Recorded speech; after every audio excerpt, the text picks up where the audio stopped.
Bienvenidos a su programa Unisofi.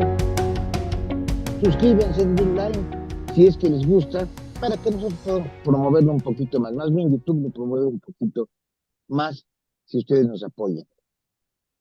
Nos acompaña la doctora en Derecho, Laura Ruiz García, ahora sobre otro tema que incluso muchos abogados lo desconocemos cuando no nos dedicamos al área, sobre la importancia de las normas oficiales mexicanas, cómo se originan, para qué nos sirven, básicamente. Ahorita que anda ese tema sobre la desaparición de las normas oficiales mexicanas en materia de salud. Laura, bienvenida, muy buenos días. No, ay, de verdad, no te veo, por cierto, Laura, en el video. No, hoy no me van a ver de momento. Voy a estar presentando, hice una pequeña presentación para facilitar un poco el interés en el tema de la importancia de las normas oficiales mexicanas. Sí. Bueno, ha sido de todo conocido que las normas oficiales mexicanas han estado en los últimos días en el conocimiento del entendimiento de las personas. Aquí únicamente vamos a hablar sobre los aspectos jurídicos de las normas oficiales mexicanas, tratar de establecer de qué se tratan, para qué sirven y por qué nos deben de importar. En eso se centra nuestra plática. Las normas oficiales mexicanas tienen una importancia relevante, toda vez que están comprendidas actualmente en la Ley de Infraestructura de la Calidad. Esta es una ley que es de expedición realmente reciente, del 2020, pero el inicio de la regulación de las normas mexicanas oficiales, de las normas oficiales mexicanas, fue en 1 de julio de 1992 con la Ley Federal sobre Metrología y Normalización. Ahí es por primera vez donde se establecen normas, reglas desde la ley para crear las normas oficiales mexicanas. ¿Pero qué es una norma oficial mexicana?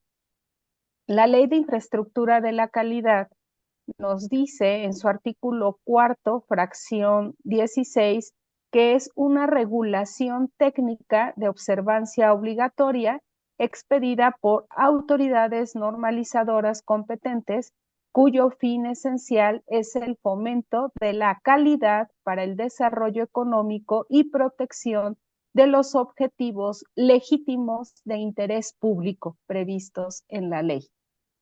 Es decir, a través de estas reglas técnicas es que se va a dar un respaldo, una protección y una seguridad jurídica a los objetivos legítimos de interés público.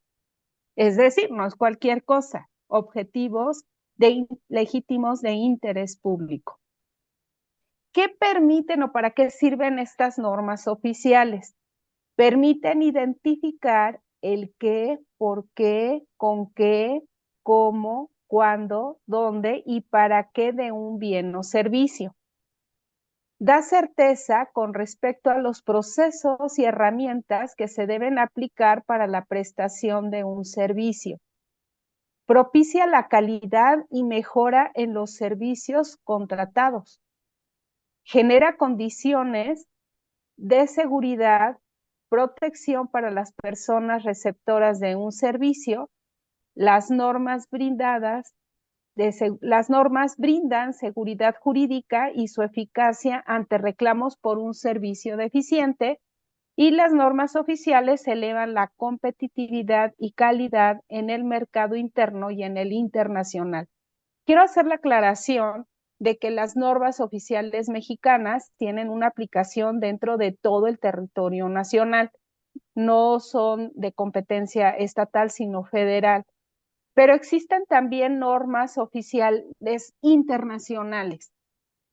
Y por tanto, porque no puede ser de otra manera, ni podemos pensarlo de otra manera, las normas oficiales mexicanas tienen que tender a cumplir con estándares y objetivos internacionales, de tal suerte de que los servicios que se prestan o los bienes que se elaboran compitan a nivel internacional. Hoy no podemos pensar en una competencia nada más interna, porque si nos vemos nada más en el ombligo, pues no buscamos desarrollo, ni crecimiento, ni competitividad.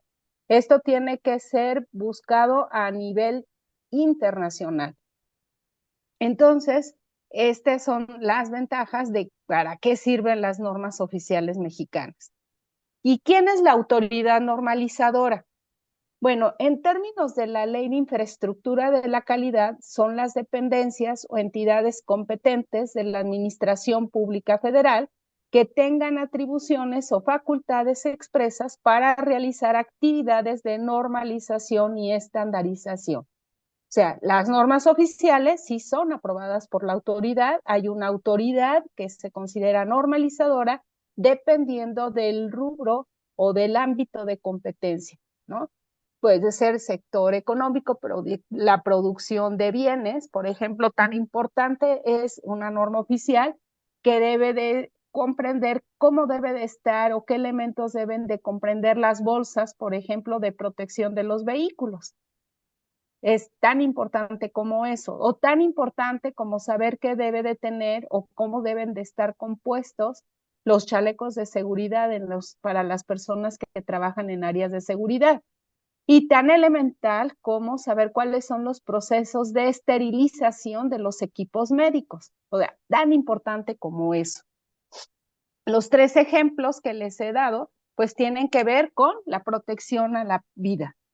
Atender cuáles son las finalidades de las normas oficiales mexicanas, pues son atender las causas de los problemas identificados por las autoridades normalizadoras que afecten o pongan en riesgo los objetivos legítimos de interés público. ¿Y cuáles son esos objetivos legítimos de interés público? Nos debemos de preguntar. Pues la protección y promoción a la salud, principalmente. La protección a la integridad física, a la salud, a la vida de los trabajadores en los centros de trabajo. No podemos negar la relevancia que tenga este tema. La protección a la producción orgánica de organismos genéticamente modificados, sanidad, inocuidad agroalimentaria, acuícola, pesquera, animal y vegetal. Por ejemplo, cómo se procesan las salchichas, ¿no? Cómo se debe de procesar los lácteos. Seguridad alimentaria. No, las normas que regulan a los restaurantes para la conservación, preservación y preparación de alimentos. Educación y cultura. ¿Qué elementos mínimos deben de tener una educación de primer nivel? ¿Cómo deben de estar las aulas? ¿Qué deben de requerir los materiales educativos? Los servicios turísticos. Nos importa mucho el ingreso de recursos turísticos. En México somos un país que tratamos de impulsar el turismo como una de las fuentes de recursos más importantes. Activa la economía en el país en ciertas zonas. Pero ¿qué debe de tener ese servicio turístico? ¿Cómo debemos de limpiar un cuarto? ¿O qué elementos se deben de tener para sanitizar los espacios públicos dentro de los hoteles? La protección al medio ambiente y cambio climático. Hoy todos amanecemos con un ventilador puesto. Entonces, quiere decir que nos tenemos que preocupar cada día más por una protección al medio ambiente y el cambio climático. Todo esto se regula a través de normas oficiales mexicanas. ¿Cuáles son las instancias encargadas de la normalización? Voy a hablar de las 3 fundamentales, que es la Comisión del Sistema Nacional de Normalización, las autoridades normalizadoras y los comités consultivos nacionales de normalización y, en su caso, subcomités y grupos de trabajo. Poco a poco, más adelante, iremos viendo cómo van a interactuar. ¿Quiénes elaboran estas normas oficiales mexicanas? Las autoridades normalizadoras. ¿Quiénes, para tal objetivo, deberán aceptar las propuestas de normas oficiales mexicanas así como constituir y presidir los comités consultivos nacionales de normalización que consideren pertinentes en razón a la diversidad de materias de las que sean competentes. Yo me ponía a pensar, por ejemplo, cuántos tornillos deben de colocarse en un pilar que soporta, por ejemplo, a 1 metro, ¿no? Cuando se llevan a cabo las contrataciones públicas, se debe de aspirar a que los bienes y servicios cumplan con normas oficiales mexicanas. Y todas las construcciones, ¿no? Porque eso es la seguridad en la infraestructura. Los comités consultivos nacionales de normalización son órganos colegiados multisectoriales encargados de la elaboración de las normas oficiales mexicanas, de su promoción, así como de la difusión de su cumplimiento. Para la elaboración de las normas oficiales mexicanas, se integran subcomités, grupos de trabajo que elaborarán los anteproyectos y proyectos de normas oficiales mexicanas bajo consenso de la mayoría simple de los votos de los miembros presentes. El presidente del comité tiene un voto de calidad. ¿Cuál es el procedimiento de evaluación? Las normas oficiales mexicanas deberán contener el procedimiento de evaluación de la conformidad aplicable al nivel de riesgo o de protección necesarios para salvaguardar los objetivos legítimos de interés público que se pretende atender.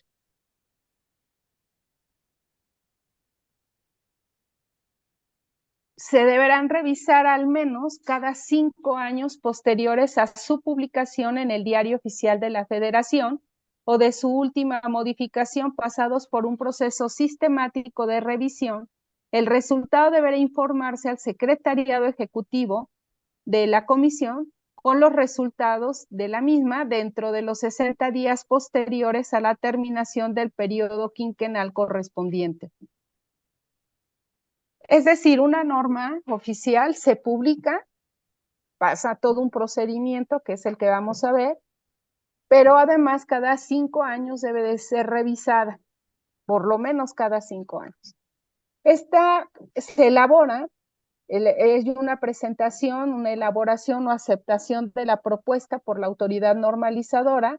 La presentación de la propuesta se hace ante el Comité Consultivo Nacional de Normalización, y en su caso se podría integrar un grupo de trabajo para estudio y discusión del anteproyecto ya sea de elaboración de una norma, de modificación de una norma o de cancelación de una norma. Luego se da una deliberación por parte del Comité Consultivo Nacional de Normalización.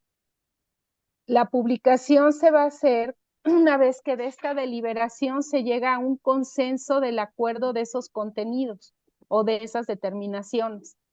Y se publican en el Diario Oficial de la Federación, se da un aviso del proyecto de esta norma oficial o de su modificación o de su cancelación. Y se da un plazo de 30 días para recibir los comentarios.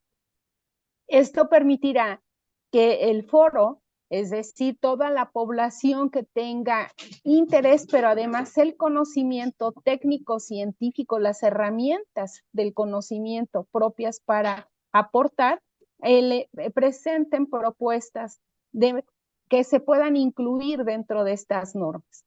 La recepción de comentarios de la consulta pública y el análisis de esto será una responsabilidad de ese Comité Consultivo Nacional, quien deberá de presentar estas propuestas.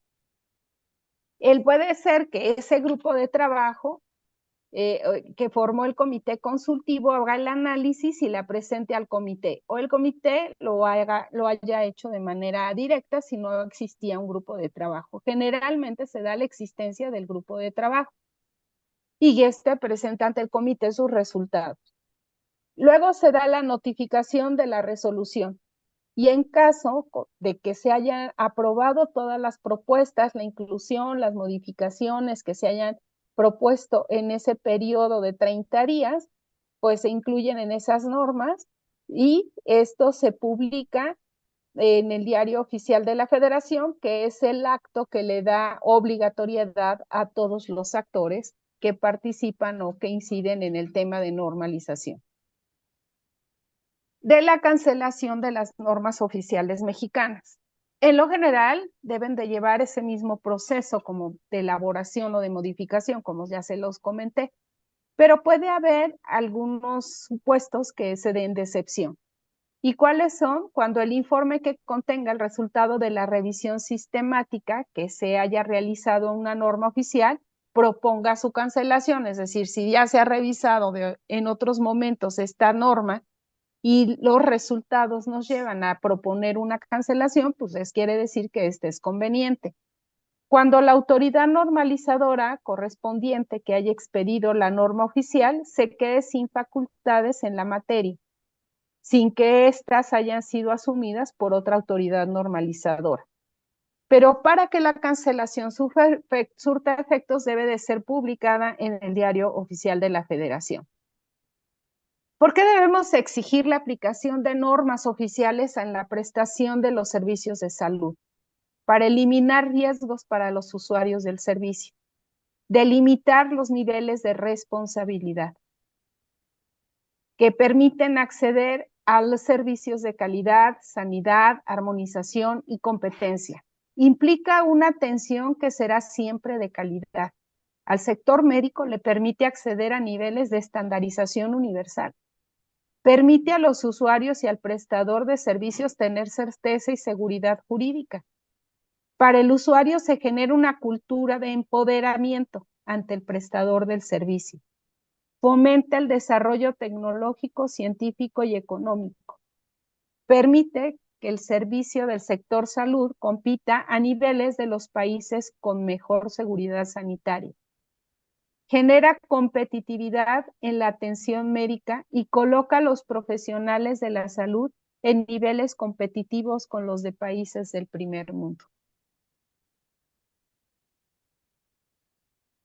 Debemos decir sí a las normas oficiales mexicanas en todos los rubros de prestación de servicios, pero sobre todo en los de salud. La vida y la salud no es algo con lo que debemos asumir riesgos como sociedad. Por tanto, su preservación en calidad es la única manera de hacer exigibles estos derechos humanos a los cuales no podemos ni debemos renunciar. Y con esto, pues les agradezco la atención a esta lámina, que lo único que tiene es el interés de generalizar la importancia, de sensibilizarnos en la importancia de contar con normas oficiales mexicanas. Todos hemos oído hablar de ISO, que es una institución, un organismo no gubernamental internacional que analiza las normas internacionales, las normas oficiales internacionales. México forma parte de este mundo global. No podemos soslayarlo. No podemos decir no a la mirada al exterior, ni dejar que nos mire. La única manera de mantenernos en un momento de competitividad en la prestación de servicios es a través de incidir en la creación de normas oficiales mexicanas que nos ponga en los mejores niveles de calidad y competitividad. Pues con esto termino la presentación, José Manuel. Pues muchísimas gracias, Laura, muchas gracias. Muy útil además. Debemos de conocerlo todo. Te digo, luego son poco conocidas estas normas oficiales mexicanas y son importantísimas para la competitividad, para mejorar todas las cosas, muchas cosas, cuestiones de salud, cuestiones de trabajo, diversas cuestiones en México.